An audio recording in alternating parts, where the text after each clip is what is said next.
चाहती है, उस बात को तुम भूल जाना। किस बात को भैया?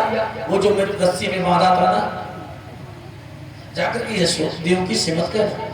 देवकी क्या कहेगी कि मेरे कन्हैया को, मेरे लाल को थोड़े से मक्खन के लिए बांध दिया। भगवान ने कहा भैया मैं सब कुछ भूल सकता हूँ, लेकिन आपका वो वात्सल्य, वो प्रेम मैं नहीं भूल सकता। मैया जो आपने बांधा था, उस बांधने से जो ये हमारे थोड़ा सा दर्द हुआ था, घाव लगा था, चुभ लगा था ना, उसको मैं रोज कुरेद करके नया करता हूँ, ताजा करता हूँ। मैया ने कहा अभी उसको ताजा कर। हाँ क्यों? इसलिए कि निरंतर भैया आपकी याद बनी रहे। जब मैं उस घाव को रोज ताजा करता हूँ ना, तो तुम्हारी याद आ जाती है मैया। इसको हम कभी मिटाएंगे नहीं, अपने शरीर से मिटने नहीं देंगे माँ, ये आपके प्रेम की निशानी है। माता यशोदा तुरंत गिर पड़ी, बेहोश हो गई।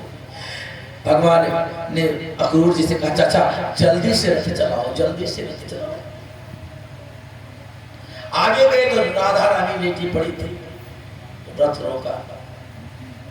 भगवान उतर करके गए, राधा रानी से कहा राधे जिसके लिए हमारा और तुम्हारा अवतार हुआ वो समय आ गया, कंस का समय अब पूरा हो गया, उसकी आयु समाप्त है। जिस लीला के लिए हम दोनों अवतरित हुए उस लीला में तुम बाधा न बनो।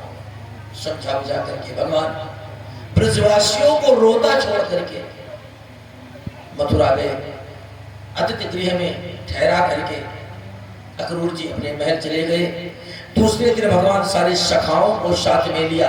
अच्छा जितने दिन भगवान ब्रज में थे, कभी अपने पैरों में जूता नहीं पहना, चप्पल नहीं पहना, कभी सुंदर वस्त्र नहीं पहना। जब माता यशोदा पहना देती थी तो पहन तो लेते थे, लेकिन उतार करके रख देते थे।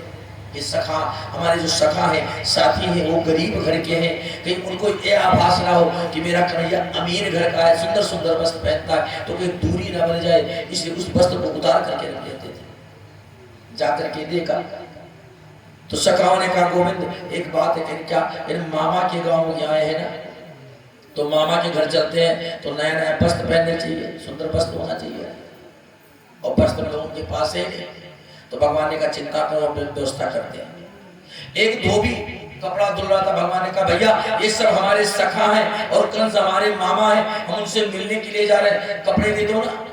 जैसे देखा का गंवार अहिर कहीं के ये राजा के वस्त्र तो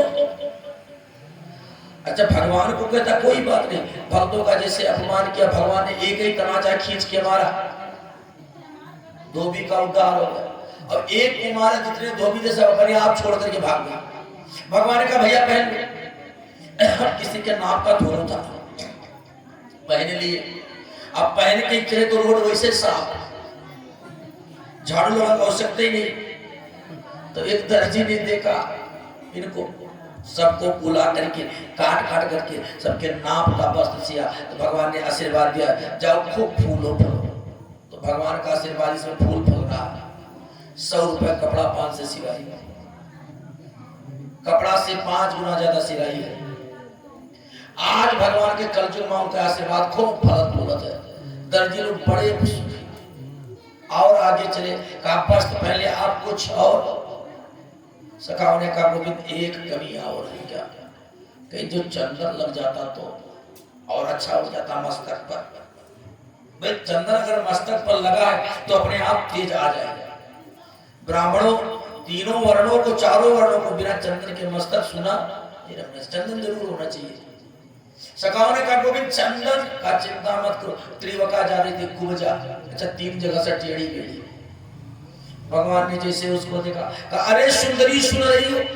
अच्छा कोई टेढ़ बेड़ हो, कुरूप हो, उस सुंदरी का घूम के था किसके मरे मथुरा हम सुंदरी का है वाला के। भगवान ने कहा अरे सुंदरी मैं तुम ही से कह रहा। आकर के कुबजा ने कहा कि सब लोग मजाक करते हैं, प्रभु आप भी मजाक करते हैं हमारी।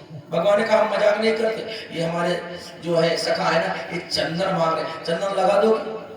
बड़ी प्रसन्न हुई कुबजा, सबके माथे पर जैसे चंदन लगाया। भगवान ने कहा चिंता मत करो। एक हाथ सिर पर रखा, पार को पकड़ा, पैर से जैसे गोड़ को दाबा, जैसे बलराम जी ने कहा भैया सोच समझ के, ये ब्रज नहीं है मथुरा है। ब्रज में जो इच्छा वो की, लेकिन मथुरा में सोच समझ के। बलराम जी बड़े थे, दूसरी तरफ मोड़ी घुमाया, भगवान ने एक ही झटका दिया, परम सौंदर्यवान हो गई। कुबजा ने कहा प्रभु दर्शन फिर बाद में देंगे, चिंता मत करो। और आगे बढ़े, पूछा और कुछ कमी? महाराज माला मिल जाता है। तो एक सुदामा नाम का माली था, माला पहनाया। भगवान ने कहा और कोई कमी तो बताओ। कहा एक कमी और रह गई, तो जो को पान खाने में मिल जाता। तो भाई बस मिल ही गया, चंदन लग ही गया, माला पहन ही लिए, अब जो कोई पान खाने में मिल जाता और शोभा बढ़ जाती। तो बनिया लोग थे, अच्छा बनिया बड़े चालाक, पान के बीरा लेके आगे दुकानें खड़े हुए जाने की आए हैं कृष्ण बलराम।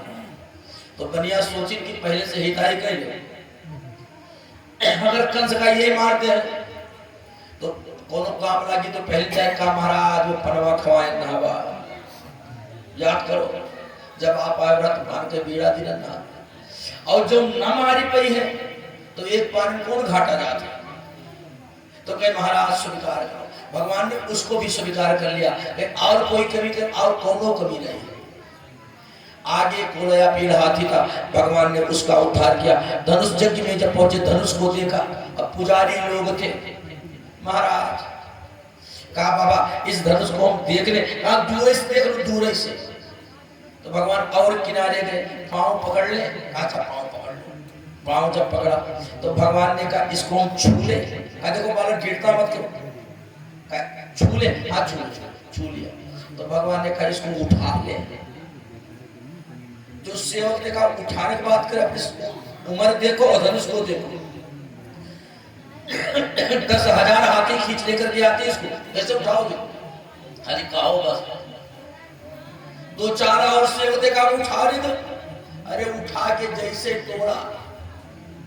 तोड़ करके धनुष चले आए। भगवान रात को नींद नहीं आई कंस को पक्का पता लग गया कि यही दोनों हमारे काल।